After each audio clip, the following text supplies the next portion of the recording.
नमस्कार प्रिय भारतवासियों। संविधान हीरक जयंती वर्ष में संवैधानिक हक अधिकार के लिए 12 मई 2025 को शहीद स्मारक भवन रायपुर में राज्य स्तरीय आम सभा रखा गया था। मानव समाज, मैं सतनामी समाज जिला धमतरी अध्यक्ष सर भाव सिंह डहारे सर के साथ गया था। तो मानव समाज यह वीडियो पूरा अंत तक जरूर देखिए। सभी मौजूद हैं। अजाक्स के पूरी प्रांतीय बॉडी यहाँ मौजूद है, साथ ही साथ विद्युत विभाग और हमें लाभान्वित करें। Thank you.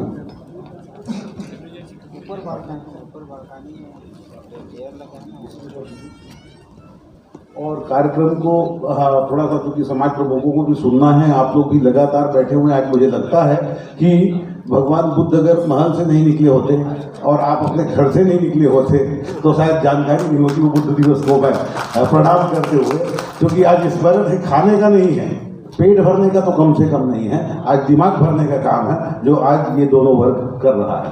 धन्यवाद। हमारे बीच में गरिमामय उपस्थिति है हमारे ईडी साहब SK बंजारा जी का। मैं सादर मंच में उनको एक आमंत्रित करता हूँ।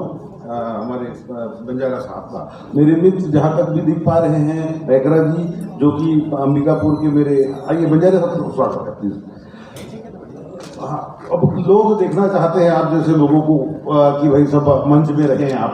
और पैकरा साहब, संदीप पैकरा मेरे साथी बैठे हैं मंच के बाईं ओर। मैं आपको जहाँ तक मैं जान पा रहा हूँ आपको भी आमंत्रित करता हूँ। डॉक्टर स्नेह लता हुमने सोलडीप के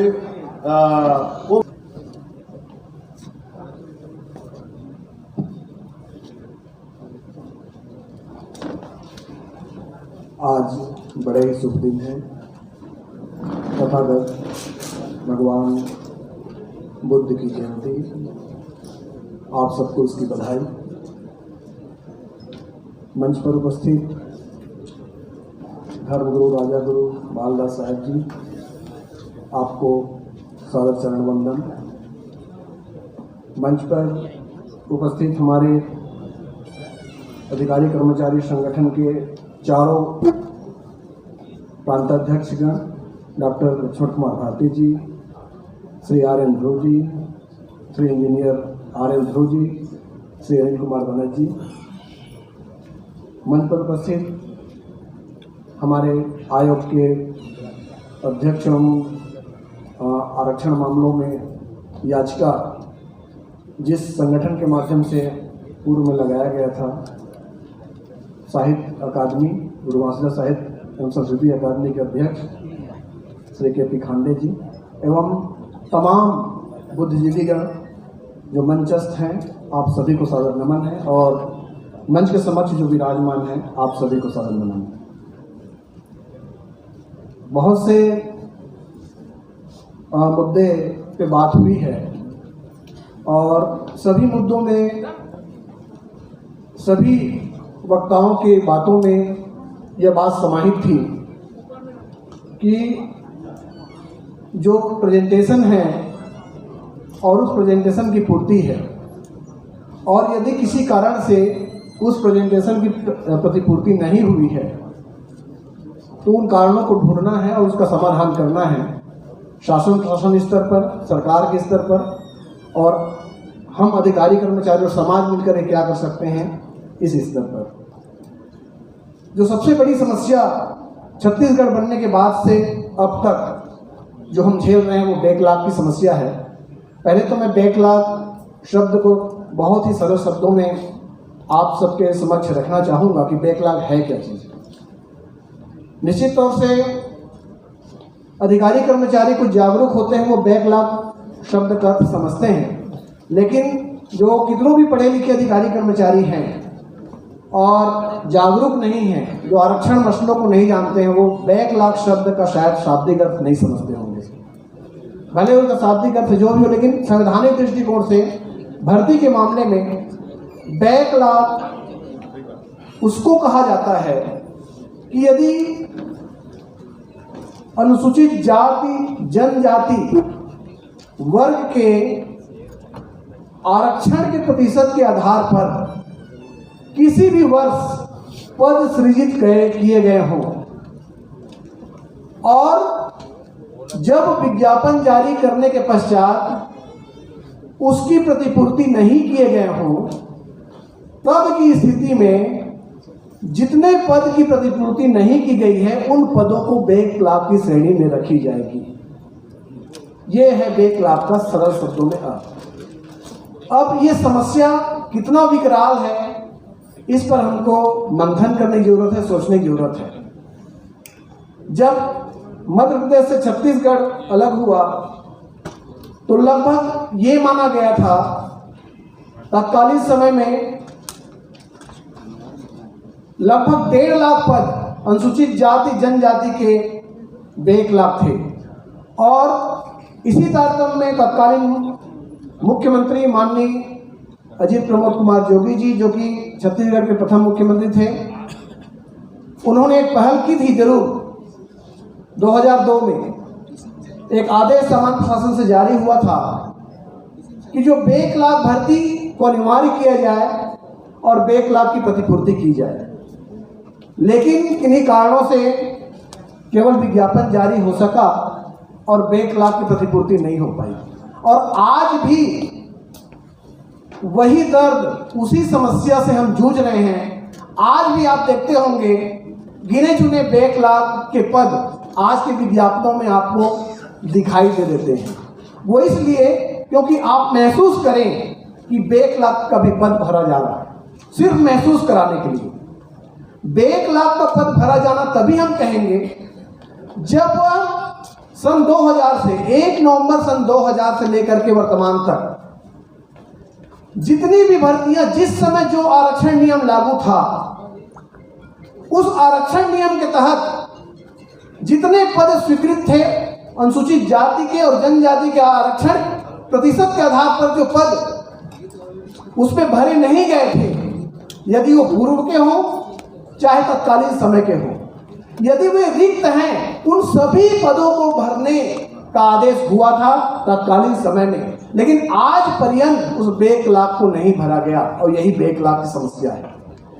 यदि ईमानदारी से सरकार आज बैकलॉग पद को भर दे तो अभी भी मैं कहता हूं कि मेरा एक अनुमान है कि लगभग 1,75,000 पद अभी भी सन 2000 से लेकर के अब तक के जो हमारे मुख्य रूप से जो 22 शासकीय विभाग हैं और उप विभाग मिलाकर के लगभग 55-56 विभाग हैं, उन अनुविभागों में से सभी को मिला करके यदि बैकलॉग निकाला जाए तो लगभग 1,75,000 पद बैकलॉग के खाली हैं, जिसके बारे में ना हमको ज्ञान है ना सरकार को कोई मतलब है। लेकिन मैं आज इस मंच के माध्यम से बहुत बहुत धन्यवाद ज्ञापित करना चाहूँगा। ये बहुत अच्छा प्रयास हुआ है, आप लोग की उपस्थिति भी एक बहुत सार्थकता को दिखा रही है कि हम उन ऐसी समस्याओं पर भी चर्चा करें जो अज्ञात है, और यदि हम उस समस्याओं को रेस करवा पाएँ शासन प्रशासन से मिल करके, सरकार से मिल करके, तब निश्चित तौर से आज हम लगभग 1.25 लाख पदों को यूं ही प्राप्त कर सकते हैं जो कि हमारे लिए रिक्त हैं। एक बात और कहना चाहता हूं कि बैकलॉग पद के बारे में कुछ भ्रांतियां हैं लोगों में कि बैकलॉग पद की समाप्ति हो जाती थी। ऐसा कभी भी किसी आदेश में ऐसा नहीं है, ना एमपी के समय में है ना छत्तीसगढ़ के समय में। बैकलॉग पद यथावत रखा जाएगा जब तक कि भर्ती नहीं हो जाती।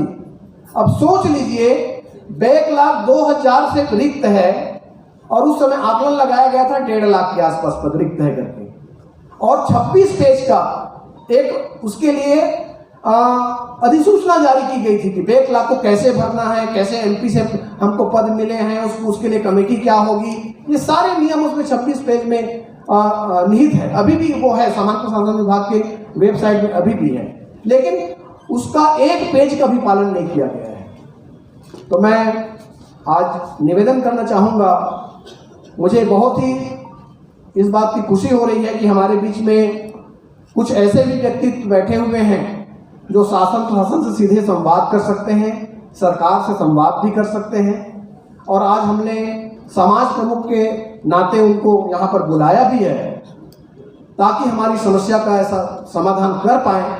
मैं उनसे आग्रह करूँगा, निवेदन करूँगा कि ये सारी समस्याएं जो है हमारे रोजी रोटी की समस्या है, समाज की रोजी रोटी की समस्या है।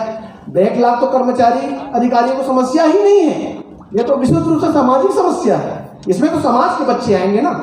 1 लाख मतलब रिक्त पद, तो रिक्त पद है मतलब समाज के बच्चे आएंगे, जो बेरोजगार बच्चे हैं वो आएंगे।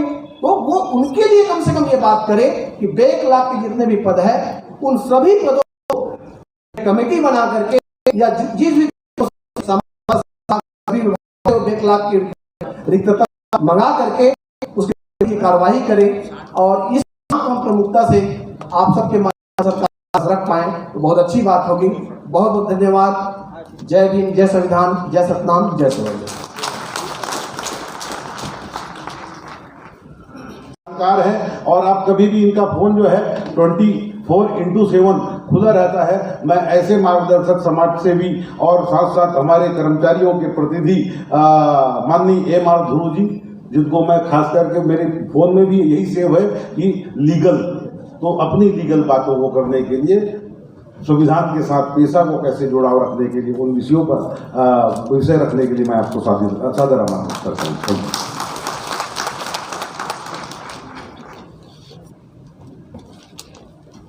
मंचासीन अतिथिगण, सभी संगठन के प्रमुख पदाधिकारीगण, सभा में उपस्थित सभी साथीगण, मैं लगातार 20-25 वर्ष से कानून और प्रशासन क्षेत्र से जुड़ा हुआ हूँ। तो आज हीरक जयंती वर्ष और विश्व शांति के प्रणेता तथागत भगवान बुद्ध के जयंती का अवसर पर आप सबको हार्दिक शुभकामनाएं। और इन्हीं शुभ अवसर पर मूल स्रोत हमारा संविधान है, सभी नियम कानून का। जो भी हमारे जितने भी नियम कानून बने हैं सबका स्रोत संविधान है। लेकिन संविधान को और कानून को, रूल्स रेगुलेशन को इम्प्लीमेंट करने के लिए और उसका क्रियान्वयन करने के लिए और उसकी व्याख्या करने के लिए 2 अलग अलग विधा हैं। दोनों स्थिति में हम कहीं न कहीं से पिछड़ जाते हैं। एक इम्प्लीमेंटेशन और एक इंटरप्रिटेशन, ये 2 ऐसी विधा है जिसमें कुछ कम संख्या वाले लोग बहुत सातिर हैं, बहुत आगे हैं। ये न्यायपालिका में है और प्रशासन में है। हमारी संख्या, प्रतिनिधित्व वहाँ बिल्कुल नहीं बराबर है। यही एक कारण है जिससे हम अपने सारे संवैधानिक अधिकार इम्प्लीमेंट या उसको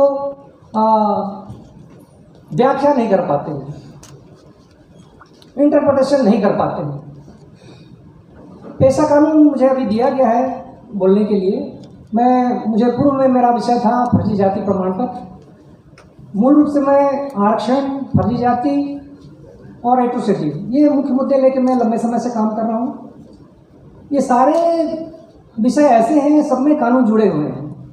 एट्रोसिटी एक्ट में उसका क्रियान्वयन और इंटरप्रिटेशन दोनों की कमी वही कारण है। हमारे यहाँ राज्य संरक्षण कक्ष नहीं है, प्रति माह उसकी समीक्षा होनी चाहिए, वो नहीं है। उसके केसों को प्लीड करने के लिए जो सरकारी वकील होने चाहिए सारे इंडिया में हैं, प्रोफेशनल कैडर के लोग, लेकिन यहाँ नहीं है।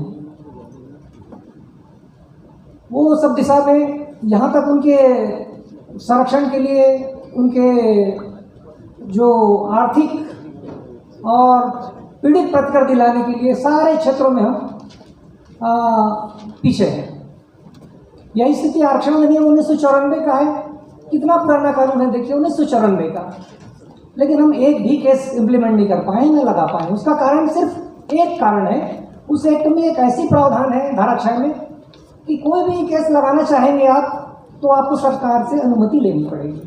उस क्लास को आपको ओमिट करा देना चाहिए, मिटा देना चाहिए, विलोपित करा देना चाहिए। क्योंकि जितने भी कानून बने हैं उस कानून को बनाने में हमारे वर्गों की भागीदारी नहीं रही। तो जब भी कानून बना, एक तो लूप होल ऐसा बनाया गया है जिसके कारण वो कानून इम्प्लीमेंट ना हो सके। तो वो कानून जिसमें आपको, जिस व्यक्ति ने आपके साथ नुकसान पहुंचाया, आपको हानि पहुंचाया, आपको बढ़ने से रोका, उस व्यक्ति से, उस प्राधिकारी के खिलाफ आप शासन से अनुमति लेंगे और क्या वो दे देंगे आपको? जिस दिन आपने अनुमति मांगा उसी दिन आप चिन्हांकित हो जाएंगे और आपका ट्रांसफर दंतेवाड़ा क्या और कहेंगे, आपका एसीआर खराब कर दिया जाएगा। ये मूल कारण है। जब तक आप उस व्यवस्था को खत्म नहीं करेंगे आरक्षण अधिनियम इम्प्लीमेंट नहीं हो पाएगा। इतनी अच्छी एक्ट बना है, ट्राइबल मिनिस्टर की अध्यक्षता में इस हाई कमेटी है जिसका काम है आरक्षण को सुचारू रूप से लागू करने के सुझाव देना। आज तक कभी बैठक ही नहीं हुई। जब बैठक नहीं होगी तो इम्प्लीमेंट कहाँ से करा पाएंगे आप? इतने सारे सदस्य हैं, उसके सारे विधायक उनके अध्यक्ष ट्राइबल के और ओबीसी के अध्यक्ष सदस्य विधायकगण हैं, लेकिन बैठक ही नहीं हो रहा है तो क्या करेंगे उसका? दूसरा, हर एक विभाग में नोडल अधिकारी जिनका काम है रोस्टर को मेंटेन करना, देखना, जेडी से समन्वय बनाना, कलेक्टर, कमिश्नर, सचिव सारे इनके आरक्षण प्रकोष्ठ बने हुए हैं जो देखें। और जो भी इसमें कमी करेगा या ऐसा कुछ काम करेगा जिससे आरक्षण अधिनियम इम्प्लीमेंट करने में कमी किसी के द्वारा होगा तो उसको धारा 6 के तहत 6 महीने 1 साल की सजा का प्रावधान है, 2000 जुर्माना है। लेकिन इस व्यवस्था का क्या फायदा जब आप उसको बैरियर लगा कर रखें सरकार से अनुमति दो। हाँ, कुछ साथियों ने प्रयास किया है एट्रोसिटी के साथ जोड़ के उसको एट्रोसिटी से एक्ट के साथ जोड़ के भी आप इसको इम्प्लीमेंट कराना चाहें कर सकते हैं, लेकिन उसके लिए आप में हिम्मत होनी चाहिए, संगठन में शक्ति होनी चाहिए तो आप कर पाएंगे। वही स्थिति हमारे फर्जी जाति प्रमाण पत्र है, उसके लिए एक्ट बना हुआ है। पहले माधुरी पाटिल के कैसे चलता था, कैसे जांच होगा क्या होगा, लेकिन 2013 में एक एक्ट आया सामाजिक परिस्थिति अधिनियम, जिसमें कैसे सामाजिक परिस्थिति जाति प्रमाण पत्र बनेगा और उसकी जांच कैसे होगी और उस जांच के बाद क्या कार्रवाई होगी। उस एक्ट में ये व्यवस्था किया गया है जाति की जांच ना तो कोई कोर्ट करेगा ना कोई अधिकारी करेगा, एकमात्र संस्था है PRI छानबीन समिति, हाई पावर कमेटी। लेकिन यहाँ ये हो रहा है जो भी केस जाता है छानबीन समिति के लिए, आजकल जिला छानबीन समिति भी बन चुकी है। जैसे ही जांच होता है और उनके खिलाफ जरा सा भी बातें आती है तुरंत स्टे के लिए हाई कोर्ट चले जाते हैं। 100% केसों में स्टे मिलता है और ये स्टे ऐसा नहीं होता कि 6 महीना के लिए हो, जबकि सुप्रीम कोर्ट का एक ऑर्डर था 6 महीने से ज़्यादा कोई स्टे नहीं चलेगा। लेकिन एक भी केस में हमारे वर्गों के SC ST OBC से न तो कोई इंटरव्यूअर बनते हैं न ही शासन की तरफ से कोई कैविएट दायर होता है, जिसका परिणाम वो लास्ट रिटायरमेंट तक स्टे लेके बैठा रहता है। और एक फर्जी सर्टिफिकेट लेके जिसको जेल में होना चाहिए वो आपके ऊपर आपकी ACR लिखता है, आपके ट्रांसफर पोस्टिंग करता है। ये स्थिति हमारे समाज स्थिति में। तो हमारे जितने भी नियम कानून बने हुए हैं, ये ST आयोग, SC आयोग और OBC आयोग या हमारे छानबीन समिति, ये इनके लिए एक संरक्षण गाह बन गया है।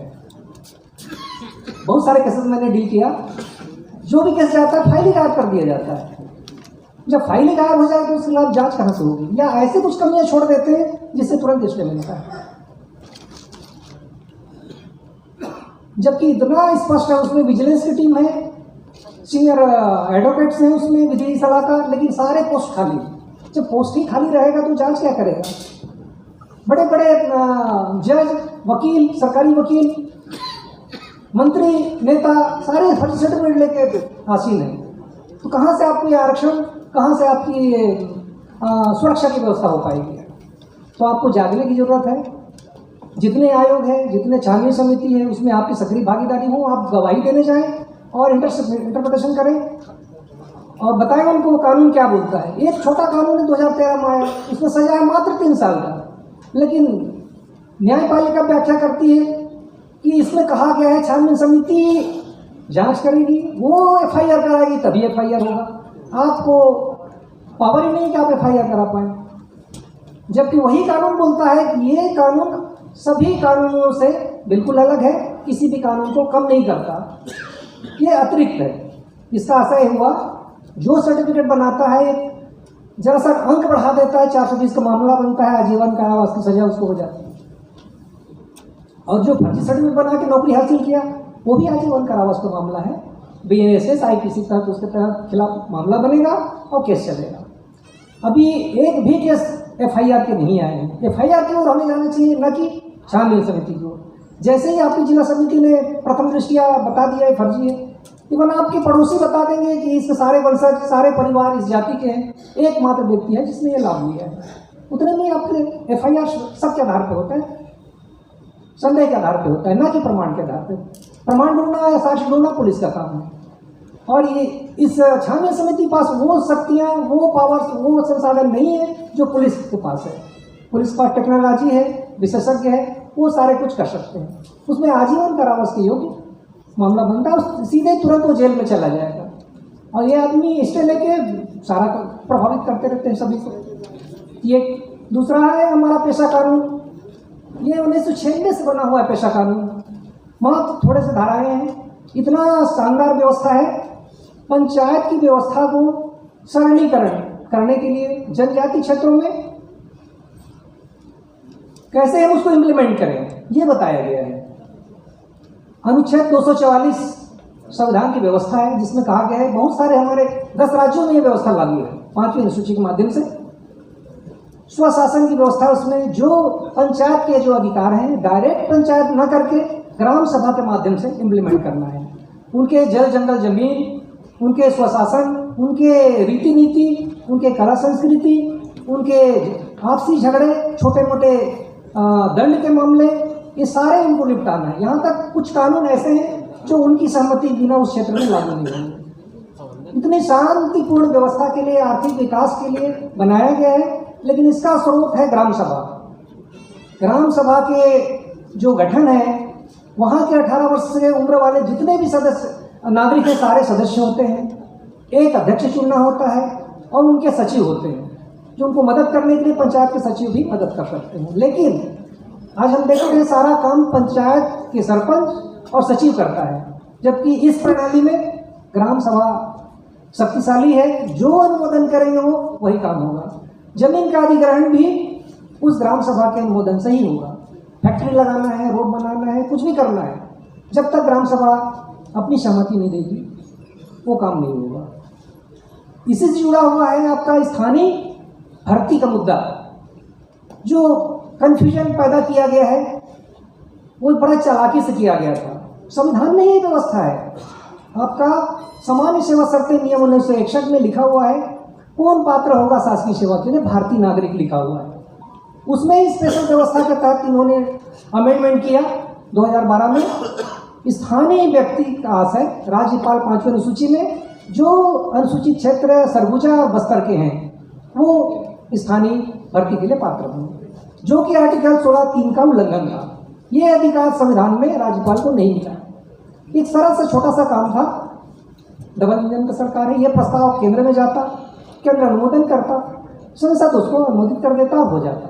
ये छोटा सा काम है। स्थानीय भर्ती यदि आपको चाहिए तो आर्टिकल 16(3) में आप संसद को अधिकार है वो व्यवस्था करा सकते हैं। इस फार्मूला को आप अपनाएं और ये काम आपका आसानी से हो जाएगा। यही स्थिति आपके आरक्षण को लागू करने के लिए, पदोन्नति में आरक्षण के लिए 28 जनवरी 22 को सुप्रीम कोर्ट ने एक रास्ता बताया है। सेंट्रल गवर्नमेंट ने कहा था कि बहुत सारे राज्यों में आपने नागराज जनरल के माध्यम से आपने पदोन्नति रोका है, ये कहा कि आप कैडर वाइज संख्या बताओ, डाटा क्या, क्वान्टिफाइबल डाटा। ये नया शब्द था क्वान्टिफाइबल डाटा, किसी की समझ में नहीं आया। तो सेंट्रल गवर्नमेंट ने पूछा कि आप फिर क्वान्टिफाइबल डाटा की जो समस्या लाए हैं ये हमें समझ में नहीं आया, आप ही फार्मूला बता दो। तो सुप्रीम कोर्ट ने 28 जनवरी 22 को बताया ये रोस्टर ही आपका फार्मूला है जो प्रत्येक पद का क्वान्टिफाइबल बताता है। चपरासी से लेके सुपीरियर टॉप के जो अधिकारी हैं वो कितना स्वीकृत है, कितना भरा है, कितना खाली है, ये आप दिखा दो और आरक्षण लागू कर लो। ये कितना सरल सा फार्मूला है। आपके आरक्षण में वो 19 में ही लिखा है, प्रतिवर्ष संविधान अपने विधानसभा में वार्षिक प्रतिवेदन जेडी द्वारा रखा जाता है। यदि वो प्रतिवेदन इस फार्मूला से बनता तो आज ये समस्या नहीं आती। ये बहुत चालाक लोग हैं, आपको परेशान करने के लिए क्वान्टिफाइबल शब्द का उपयोग किया, लेकिन हमारे लोगों ने कोई नहीं बता पाए क्वान्टिफाइबल डाटा हमारे पास रोस्टर के रूप में है। हमने आरटीआई लगा के बहुत सारे विभागों से कलेक्ट किया, देखा रोस्टर और 1 लाख रोस्टर की इतनी बुरी स्थिति है कि एक भी विभाग का आपको रोस्टर प्रॉपर नहीं मिलेगा। जबकि हमारे लोग ही नोडल ऑफिसर हैं, हमारे लोग ही प्रभावित हो रहे हैं। और वो इतना सरल है, कभी भी आप रोस्टर देख सकते हैं या आप अपने आरटीआई के तहत धारा 4 के तहत वेबसाइट में डलवा सकते हैं। तो आप जागरूक रहेंगे तो अपने अधिकार को आप पा सकते हैं। तो एक सरल सा उपाय है, जब तक आप क्वांटिफाइबल डाटा क्लियर नहीं करेंगे कोई नियम कानून नहीं बन सकता, और बना तो चैलेंज होगा, क्योंकि सुप्रीम कोर्ट का बॉर्डर लाइन है, इसमें गाइडलाइन है, जब तक आपको क्वांटिफाइबल डाटा आप नहीं दिखाएंगे कोई भी रूल्स आपके वैलिड नहीं होगा। पहला राज्य था कर्नाटक, पड़ोसी राज्य। एक महिला अधिकारी IAS रत्न प्रभा थी, उनको टास्क मिला था 3 महीने में आप बना दो। उन्होंने अपनी टीम से बनाया, लेकिन उसने भी वही गलती की कि उसने समूहवार बना दिया, क्लास 1 2 3 की इतने इनकी जनसंख्या है, इसके आधार पर यहाँ लागू होनी चाहिए, इतना पिछड़ापन है, आर्थिक पिछड़ापन भी बहुत सारी बातें आई। लेकिन चूंकि उन्होंने एक्सरसाइज किया तो सुप्रीम कोर्ट ने मान लिया अभी के पवित्रा केस सेकंड में, और उसको इम्प्लीमेंट भी करा दिया। लेकिन जब बारी अन्य स्टेटों की आई तो जनरल 2 में कहा गया कि ये फार्मूला कर्नाटक का अन्य राज्यों में लागू नहीं होगा। अब क्वांटिफाइबल डाटा प्रत्येक कैडर का आपको बताना पड़ेगा, हर एक पोस्ट का। तो उसका फार्मूला 28 जनवरी 22 को भी निकल गया। आप कैडर वाइज डाटा रोस्टर से निकाल लो।